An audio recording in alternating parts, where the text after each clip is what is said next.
स्वर्गीय चिरंजी लालजी पहाड़िया की पुण्य स्मृति में श्री राजकुमार चंदा यशोधर पहाड़िया, पहाड़िया परिवार, ब्यावर, राजस्थान। बहन श्री तेजराज जी, श्रीमती मधु ठोलिया, पौंडुचेरी। बहन श्री विनोद जी, बिंदु ठोलिया, जयपुर। पुत्री व दामाद श्री प्रतीक जी, श्रीमती पायुका, भुविक जैन, इंदौर, मध्य प्रदेश। पुत्री व दामाद श्री अभिनव जी, श्रीमती निकिता, कुमारी कपिशा काला, जयपुर। राजकुमार पहाड़िया ससुराल पक्ष, पाटनी परिवार, सेलम। श्रीमत् परम गंभीर श्राद्धादा मुगलांचनम जियात्तिलोक्यनाथ शासनम जिन शासनम शासनम जिन शासनम शासनम जिन शासनम। जय बोलिए अंतिम तीर्थंकर विनायक श्री महावीर भगवान की, परम पूज्य आचार्य भगवान गुरुदेव श्री वसुनंदी जी मुनिराज की, अहिंसा में विश्व धर्म की, सभी उपस्थित धर्म प्रेमी पुण्यात्मा, श्रद्धालु एवं महान भाव। आज का दिवस इस दशलक्षण महापर्व का तृतीय दिवस है। हमने अभी तक क्षमा के विभाग को भी जाना कि क्षमा धर्म हमारी आत्मा का स्वभाव है और इसका विभाग क्रोध है। जब तक हम क्रोध नहीं छोड़ेंगे तब तक हमारे अंतरंग में क्षमा विराजमान नहीं हो सकती, और जब तक हम मान का मर्दन नहीं करेंगे तब तक मार्दव धर्म हमारे अंतरंग में नहीं आ सकता। और मान भाव, आज का दिवस आर्जव धर्म का दिवस है। आर्जव धर्म कहता है कि हमारे अंतरंग में सरलता हो, गललता ना हो। आर्जव धर्म का मतलब सरलता है, लेकिन हमें आर्जव धर्म स्वीकार कैसे करना है, हम क्या चीज़ त्याग करें जिसके माध्यम से हमारे अंतरंग में, हमारे जीवन में, हमारी आत्मा में ये धर्म विराजमान हो जाए। तो महान भाव आचार्य भगवान ने लिखा है, जो चिंतई न वक्कम न कुणदी बक्कम न जंपदे बक्कम नाया गोवदी नियदोषम उज्जव धम्मो हवे तस्य। यहाँ आचार्य भगवान लिख रहे हैं, जो ना कुटिल चिंतन करता है, कुटिल कहो या वक्र परिणामी कहो, ऐसे आचार्य भगवान लिख रहे हैं कि जो ना वक्र या कुटिल चिंतन करता है, ना ही शरीर से वक्रता करता है और ना ही वचनों से वक्रता करता है और ना ही अपने दोषों को छिपाता है, उसके जीवन में आर्जव धर्म होता है। मान भाव थोड़ा समझें कि हम अपने जीवन में आर्जव धर्म को कैसे धारण करें। हम छल कपट का चिंतन तो नहीं करते कहीं। आचार्य भगवान लिख रहे हैं कि जो ना कुटिल चिंतन करता है, मन में हमारे विचार कैसे हैं, कहीं ऐसा तो नहीं हम सोचते कुछ हो बोलते कुछ हो, कहीं ऐसा तो नहीं जिसके सामने हम खड़े हैं, क्या सही मायने में उसके सामने हम मन वचन काया से ईमानदारी से खड़े हैं, सत्यता से खड़े हैं या नहीं खड़े। विचार करें कि हमारे मन के चिंतन कैसे हैं। सोचें कि कहीं वो छल कपट से सहित तो नहीं है, कहीं वो चिंतन मायाचारी की तो नहीं है, क्योंकि मन की क्रिया बाहर भी नजर आती है। हम जैसे ही मन में विचार करते हैं वैसे ही हमारी क्रिया में आ जाती है। माता बहनें जब भोजन बनाती हैं तो भोजन बनाने से पहले वो एक कल्पना करती हैं कि हम ये क्रिया करेंगे, तब जाकर के बाहर प्रकट होती है। ऐसे ही मन की क्रिया जब हमारे अंतरंग में वो क्रिया हो जाती है तब बाहर जाकर के वो क्रिया रूप ले लेती है। इसलिए आचार्य भगवान लिख रहे हैं कि हमें मन से छल कपट नहीं करना है। उदाहरण से समझे, एक गुणनिधि नाम के मुनिराज हुए और वे रिद्धिदारी थे। चातुर्मास किया, 4 महीने तक एक चट्टान पर रहकर बैठ कर के उन्होंने साधना करी। मासोपवासी थे, आहार के लिए 1 महीने 2 महीने में एक बार आहार करने जाया करते थे और देवों ने आकर के उनकी पूजा करी। चातुर्मास पूरा हो गया, मुनि महाराज रिद्धिदारी थे, आकाश में उड़ कर के चले गए और उन्हीं की जगह पे मृदुमती नाम के एक मुनि महाराज आकर के विराजमान हो गए और वो अपनी साधना कर रहे थे। नगर के लोग आए, मुनि महाराज की वंदना करने लगे, पूजा करने लगे और कहने लगे, धन्य हो आप और आपका तप कि कैसे कैसे आप साधना करते हो। एक चट्टान पे बैठ करके आपने 4 माह गुजार दिए। धन्य आपकी साधना, धन्य आपका तप। और मुनि महाराज मन प्रसन्न हो रहे। वो ये नहीं कह पाए कि मैं वो नहीं हूँ जिनकी आप प्रशंसा कर रहे हो, मैं वो हूँ जिसकी आपको प्रशंसा नहीं करनी है। अगर वो ये बात कह देते तो उनको उसका दुष्परिणाम नहीं भोगना पड़ता। वो छल कपट और मायाचारी के कारण उन मुनि महाराज को गति का बंद हो गया। मरने के बाद वही राम जी के भाई भरत, उनका या फिर रावण का कहो, यही हाथी रावण के पास था, त्रिलोक मंडल हाथी बने और रावण से विजय प्राप्त करने के बाद ये भरत के पास पहुंच गया। महानुभाव, हमारे जीवन में कोई ऐसा तो नहीं हम भी मन से छल कपट कर रहे हो। मन का छल कपट दिखाई नहीं देता है, लेकिन जैसे ही आप क्रिया करोगे तो वो पकड़ में आ जाता है। इसीलिए आचार्य भगवान लिख रहे हैं कि हमें ना तो कुटिल चिंतन करना है और ना ही शरीर से कुटिलता करनी है। कभी कभार ऐसा हो जाता है कि हम करना कुछ चाहते हैं और कर कुछ जाते हैं और क्रिया का छल कपट पकड़ा जाता है। 5 जने बैठे हैं, 2 देवर हैं, पिता है, भाई है और पति है। भोजन परोसने का समय आ गया है और पति अपना है। पिता के घर को हम विदा करके आ गए हैं, पिता से हम विदाई लेकर के आ गए हैं। देवर हमारे नहीं है और भोजन सबको परोसना है। और उसमें जो कीमती वस्तु है, मान लो पनीर की सब्जी है, अब आप वो सब्जी 4 जनों को ही परोस सकते हो, 1 जने को छोड़ना पड़ेगा। अब कैसे करोगे? जैसे उसने हिस्से कर दिए, थोड़ी थोड़ी सब्जी सब में परोस दी और अपने पति को ज्यादा परोस दी तो पकड़ी गई कि ये छल कपट है। क्रिया जैसे ही होती है वो छल कपट पकड़ में आ जाता है। इसीलिए आचार्य भगवत लिख रहे हैं, शरीर से भी नहीं छल कपट करना है, मायाचारी नहीं करनी है। एक पाटनपुर के राजा हुए पुष्पचूल और उनको श्वेत केश को देख करके वो विरक्त हो गई, दीक्षा ले ली। और उनकी दीक्षा लेने के बाद उनकी रानी पुष्पलता और पुष्पदत्ता भी, ये 2 नाम आए हैं उनके। कई जगह पुष्पलता आता है, कई जगह पुष्पदत्ता आता है। और उस रानी ने गर्मी आरिका के पास जाकर के दीक्षा ले ली। दीक्षा लेने के बाद वो रानी तो थी, मन में नेचर और सिग्नेचर इन दोनों को बदलना बड़ा कठिन काम है। व्यक्ति अपना स्वभाव बदल ले, ये बहुत बहुत कठिन काम है, बड़ी दुर्लभ बात है। रानी आरिका बन गई है और आरिका बनने के बाद चंदन का तेल लगा करके बैठ जाती। लोग आते, कहती, लोगों से कहते कि लोग आरिका से कह रहे हैं कि माता जी धन्य है आपकी साधना, ओहो कितना तप करती हो कि आपके शरीर से सुगंध आती है, ये तप का प्रभाव है, आप धन्य हैं। आरिका ये क्रिया प्रतिदिन करने लगी। एक दिन जो उनकी गणनी आरिका थी भमिल्ला, उन्होंने कहा कि पुष्पलता तुम ये जो क्रिया करती हो ये क्रिया करना छोड़ दो, कारण ये है कि मायाचारी है। आरिका ने कहा कि मैं तो रानी रही, मेरे शरीर से खुशबू आती है, मेरे तप का प्रभाव है, तुम्हारे शरीर से बदबू आती है तो मैं क्या करूं? इतना ही कहा था। अगला दिन नहीं हुआ, उसी से पहले ही पूरा दिन नहीं बीत पाया, तभी उनके शरीर से बदबू आने लग गई, शरीर में कुष्ठ रोग हुई। महानुभाव, हमें अपने शरीर से भी सही क्रिया करनी है, जो हमें करना है वो ही करें। हम उससे छल कपट करके क्रिया को ना करें।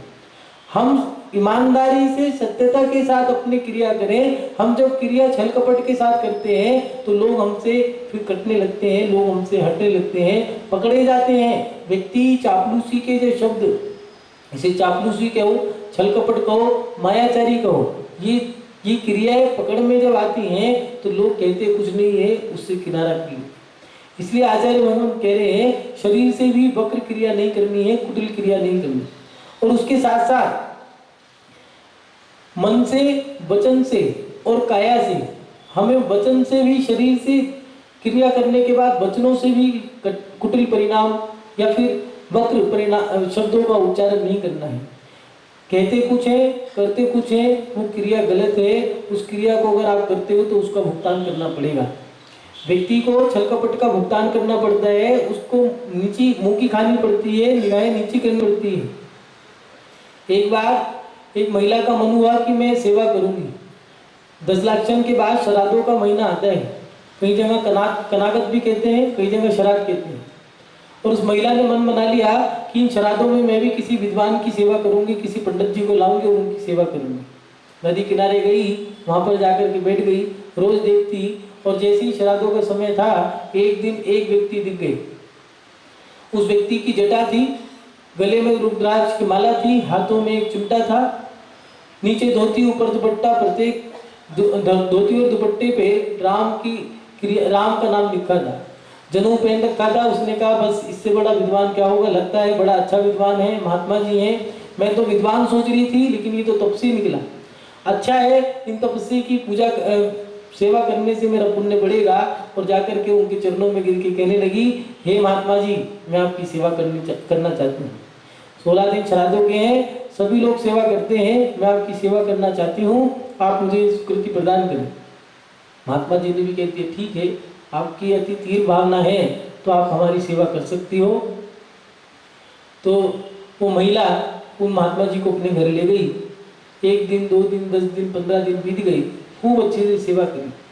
पंखा झुराना, भोजन कराना, उनके वस्त्रों को धोना, उनके सोने के बाद विश्राम करना, ये सारी क्रियाएं वो करती। बहुत आनंद के साथ, श्रद्धा के साथ, भावना के साथ सेवा करी।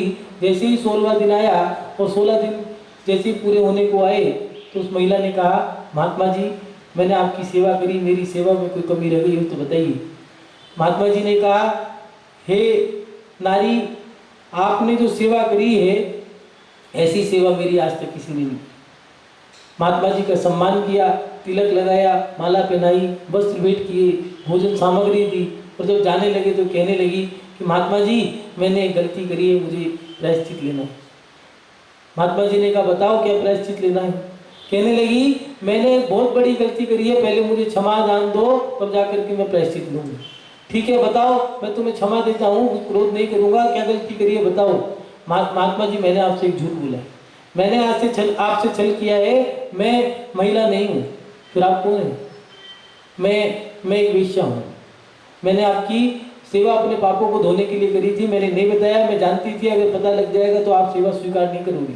महात्मा जी कहने लगे, कोई बात नहीं, कोई बात नहीं, कोई प्रायश्चित तो होगा।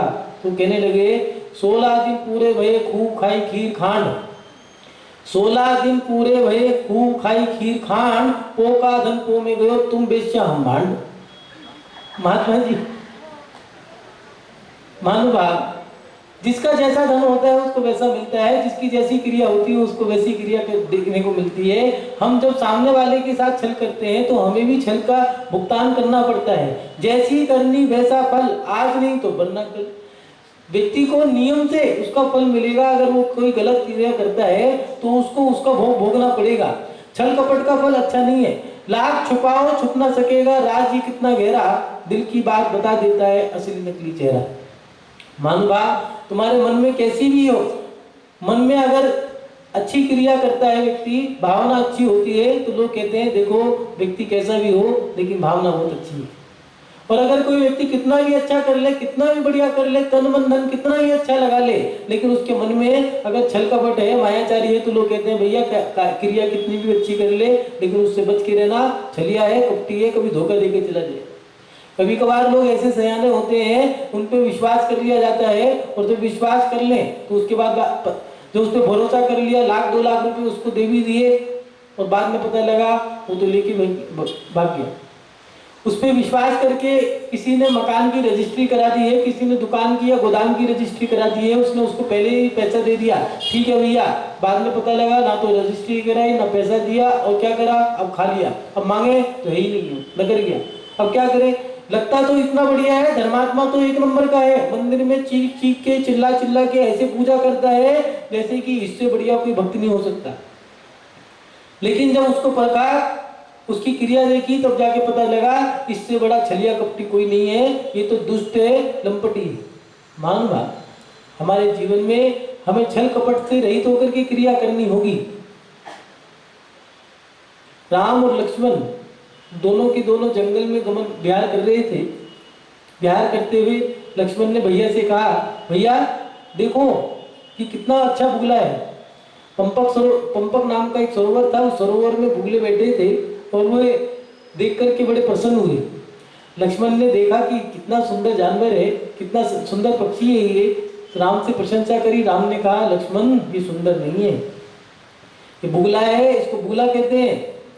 ये बाहर से सफेद दिख रहा है, ये कितना अच्छा है, ये तो मछलियों से पूछो, एक चोंच में ही पूरा शिकार कर लेता है। और ये बुगला वक्त। तो उन्होंने कहा, भैया ये क्रिया मैंने पहली बार देखी, अचानक देखी, ऐसा क्या कोई संकेत है? तो राम ने कहा, हाँ ये संकेत है, आने वाले पंचम काल में सारे बुगला भक्त मिलेंगे। मन में कुछ होगा, वचन में कुछ होगा, कहेगा कुछ, करेगा कुछ, दिखता कुछ, होता कुछ। धर्म की क्रिया कैसे करेगा, मन में विचार कैसे करेगा, शब्दों में कुछ बोलेगा, क्रिया में कुछ होगा, कहेगा कुछ, करेगा कुछ, होगा कुछ, दिखेगा कुछ। गोली मारनी है तो किसी दूसरे के कंधे पे बंदूक रखेगा, निशाना तीसरे को लगाएगा, गोली चौथे को मारेगा और लगेगी पांचवे को। ये पंचम काल में क्रिया होगी। मानुभाव, व्यक्ति जब छल कपट करता है तो वो चिंतित रहता है, उसके मन में विचार रहते हैं कि मेरी छल कपट की क्रिया पकड़ी ना जाए। मन में जब गंदे गंदे विचार कोई रख लेता है और मन में विचारों के माध्यम से वो सोच लेता है कि मैं इसके साथ ऐसा करूंगा, तो वो डरता है कि मेरे मन के विचारों को कोई पढ़ ना ले, पकड़ ना ले। कोई व्यक्ति ऊंचाइयों को छू रहा हो या फिर कोई व्यक्ति आगे बढ़ रहा हो, ऊपर उठ रहा हो, तो मन में कैसे विचार आते हैं? जब किसी का सम्मान हो रहा हो, तालियां बज रही हो, तालियों की गड़गड़ाहट हो, क्या सही मायने में उसके लिए हमारे विचार कैसे होते हैं? सही में अच्छे विचार होते हैं, बुरे विचार होते हैं? कहीं ऐसा तो नहीं आता इसको हटा करके मैं चढ़ जाता है यहाँ पर, इसकी जगह मुझे होना चाहिए था। हमारा बेटा पास हो गया है और दूसरे का बेटा फर्स्ट आया है, अब बताओ खुशी हो रही है या दुख हो रहा है? हमारा बच्चा पास हुआ है, वो फर्स्ट आया है, मेरा बेटा फर्स्ट क्यों नहीं आया? मन में कैसे विचार है? क्या सही मायने में आप ईमानदारी से आप उसको आशीर्वाद दे रहे हैं या नहीं दे रहे? ये जो क्रिया है कि अंदर से आप कुछ हो, चेहरे से कुछ दिखाते हो। अगर आप अंदर से कुड़कुड़ कर रहे हो, रो रहे हो और बाहर से हंसते हो, तो इसको अंग्रेजी में कहा है फेक स्माइल। ये झूठी हंसी है, ये असली हंसी नहीं है। व्यक्ति अंदर से जलता है, अंदर से किलसता है, अंदर से खुश नहीं होता है और वो सामने दिखाना चाहता है चेहरे से, तो छल कपट पकड़ में आ जाता है। इसी को छल कपट कहा है। मानवा, हमें अपने जीवन में इस छल कपट से भी बचना होगा। व्यक्ति छल कपट की क्रिया करता है तो जहाँ छल कपट होगा वहाँ क्रोध भी होगा, मायाचारी भी होगी। जहाँ मायाचारी होगी वहाँ पर कहीं ना कहीं गुस्सा भी आएगा। जब मायाचारी हमारी पूरी नहीं होती है, मायाचारी हम जो करना चाहते हैं वो नहीं करते हैं, तो उसका फल ये मिलता है कि हमें गुस्सा आता है, चिड़चिड़ापन आता है। हम किसी को धोखा देना चाहते हैं और धोखा नहीं दिया है तो हमें गुस्सा आता है कि हमारा ये क्या हो गया। और जब वो फंस जाता है तो फिर वो परेशान रहता है, दुखी रहता है, घर में किसी से बोलता नहीं है, चिड़चिड़ापन आता है। क्यों? क्योंकि मन में कुछ है, दिखता कुछ है, बोलता कुछ है, करता कुछ है, होता कुछ है, कहता कुछ है, सोचता कुछ है, बताता कुछ है, बोलता कुछ है, सुनाता कुछ है, देखता कुछ है, दिखाता कुछ है। उसका चेहरा पकड़ में आता है। लोग उससे दूर रहते हैं, बोलना पसंद नहीं करते, पास बैठना पसंद नहीं करते, वरनाएं छूती हैं। जैसे उसके पास बैठते हैं तो कई लोग कहते हैं कि भैया इसके पास बैठ करके मन की विशुद्धि नहीं बढ़ती है। चलो कई बार ऐसा होता है, पूरा मोहल्ला एक व्यक्ति ऐसा है कि पूरा मोहल्ला उससे बोल के खुश है। तो कई बार ऐसा होता है घर परिवार में ही 2 बेटियां हैं या 2 बेटे हैं, एक बेटी से सब बोलते हैं, एक से कोई बोलना ही नहीं चाहता। तो कहते हैं कि भैया इससे बात करते हैं तो पता नहीं क्यों संकलिष्टता बनती है, हमारी भावना इससे टकराती नहीं। मानवा, हमें छल कपट की क्रिया को छोड़ना होगा। आचार्य भगवान भी ये लिख रहे हैं कि ना कुटिल चिंतन करता है, ना शरीर से कुटिलता करता है, ना कुटिल बोलता है और ना ही अपने दोषों को छिपाता है। व्यक्ति छल कपट के माध्यम से जो गलत क्रिया कर लेता है उसके कारण वो परेशान रहता है। कई बार ऐसा होता है कि व्यक्ति अपने जीवन में ऐसा दुष्कृत्य कर देता है जिसके कारण उसे पछताना पड़ता है। कई बार ऐसा होता है कि हम ऐसी क्रिया कर देते हैं छल कपट से, मायाचारी से या क्रोध के आवेश में, अहंकार के आवेश में, छल कपट के कारण या ईर्ष्या भाव के कारण हम ऐसी क्रिया करते हैं कि ना तो किसी को कह सकते और ना ही हम सह सकते। अब क्या करें? वो स्थिति बड़ी बुरी है। डॉक्टर लोग कहा करते हैं पेट खराब जिसका होता है, जिसके पेट में गैस बनती है, कब्ज बनती है, पेट जिसका खराब है, वो व्यक्ति, उसका पेट खराब नहीं है, उसका दिमाग खराब है। पहले दिमाग खराब होता है, फिर पेट खराब होता है, फिर जाकर के स्वास्थ्य खराब होता है। आज व्यक्ति क्यों बीमार है? प्रत्येक महिला, प्रत्येक पुरुष, प्रत्येक बच्चे, महिला, युवा, वृद्ध, सब बच्चियां, बालिकाएं क्यों बीमार हैं? परेशान क्यों है? हर व्यक्ति को शुगर है, थायराइड है, बीपी है, कोलेस्ट्रॉल है। क्यों? क्योंकि कहीं ना कहीं चिंताएं ज्यादा हैं, मन की बातें बहुत सारी हैं, मन में विकार बहुत सारे हैं, पेट के अंदर बातें इतनी सारी रखी हुई हैं, ना तो कह सकते हैं ना सह सकते हैं। किससे कहें हम अपने छल कपट को? व्यक्ति हंसने की कोशिश करता है, बाहर से हंस रहा है, लेकिन सब लोग देख रहे हैं कि ये हंस रहा है, लेकिन अकेले में कहता है मैं हंसता हूं, मेरे से जानो। वो व्यक्ति कहता है मैं हंस रहा हूं, मेरे से पूछो, मैं जानता हूं मैं अंदर से कितना रो रहा हूं। उस अंदर के गम को छुपाने के लिए हंस रहा है, सही मायने में वो हंसी नहीं है, वो तो अपने आप को छल रहा है। उसने ऐसी क्रिया कर ली है, ना तो वो कह सकता है, ना वो सह सकता है, और ना ही वो रह पा रहा है, ना वो सह पा रहा है। किससे कहें? मेरा छल अगर किसी से मैं कह दूं तो मेरी क्या इज्जत होगी? मेरी बेइज्जती हो जाएगी, मेरा कोई भी विश्वास नहीं करेगा, मन में रहता है। और गुरु से कहने का मन करता है, लेकिन डर लगता है कैसे कह दें, इतने बड़े गुरु हमारी इतनी निकृष्ट क्रिया को सुनकर के क्या विचार करेंगे, उनकी नजरों में हमारा क्या दर्जा रहेगा, ये एक सवाल खड़ा रहता है। और ना वो गुरु से कह पाते, ना परिवार से कह पाते हैं, ना समाज में, ना कुटुंब से, ना ही अपने निकटवर्ती, अपने भाई से, अपने पुत्र से, यहाँ तक कि अपने पिता या पति से भी कह नहीं पा रहे। क्यों? क्योंकि हमारा वो जो कृत्य है छल कपट से किया गया था, वो हम कह नहीं पाए। जिस लड़की ने किसी लड़के को धोखा दे दिया है और उन्हें अब शादी कर ली है, शादी के बाद भी वो खुश नहीं है। कभी फोन आया और फोन आकर के कट गया, और उसने कहा कि पता नहीं कोई व्यक्ति ऐसा है कि एक बार फोन आता है, दो बार फोन आता है, बोलते हैं उठाते हैं तो बोलता ही नहीं, अब वो डरा डरा रहता है। चाहे वो लड़का हो चाहे वो लड़की हो, तो उसको डर लगता है कहीं ऐसा तो नहीं वो व्यक्ति हो जिसे मैंने धोखा दिया था।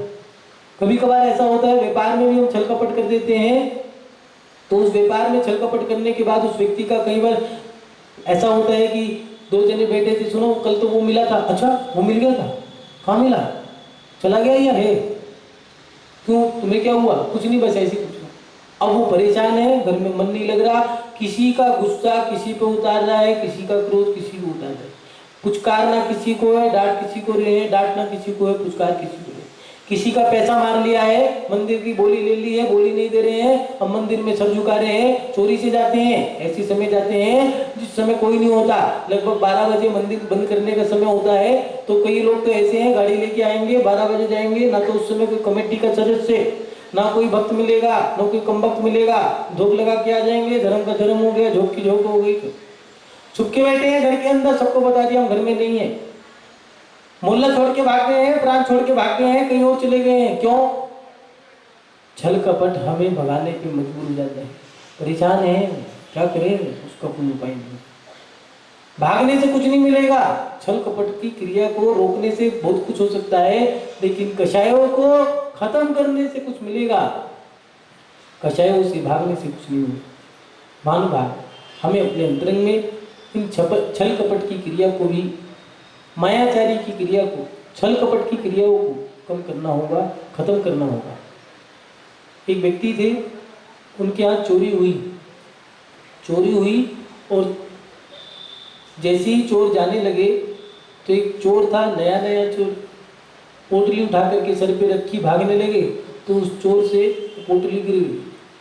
उसमें उसने पीतल और तांबे और सोने चांदी के जो बर्तन थे वो सारे बर्तन भर लिए। वो पोटली गिरी और जैसे ही गिरी तो आवाज़ हुई, आवाज़ होने के बाद सब डर गए, सब भाग गए, वो रह गया था, अब क्या करूँ, इधर अब आओ देखे ना, तब क्या करूँ, इसी सोच में पकड़ा गया। अंदर से आवाज़ आई, कौन? बाहर आके देखा तो चोर था, और चोर से आकर के कहने लगे चोरी करनी नहीं आती, रात का समय है, जगा दिया। पोटली बांधने लगे और बांध करके उठा करके उसके सर पे रख दी और कहने लगे ठहरो,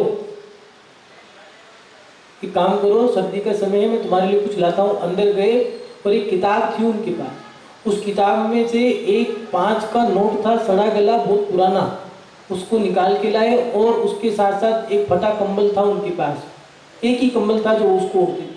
कहने लगे सुनो, मेरे पास तो मैं तो गुजारा कर लूँगा, मैं तो घर में रहता हूँ, तुम चोर हो, ये कंबल ओढ़ के जाना और इसके साथ साथ ये 5 रुपये और रख लो, भूख प्यास लगे तो भोजन कर लेना।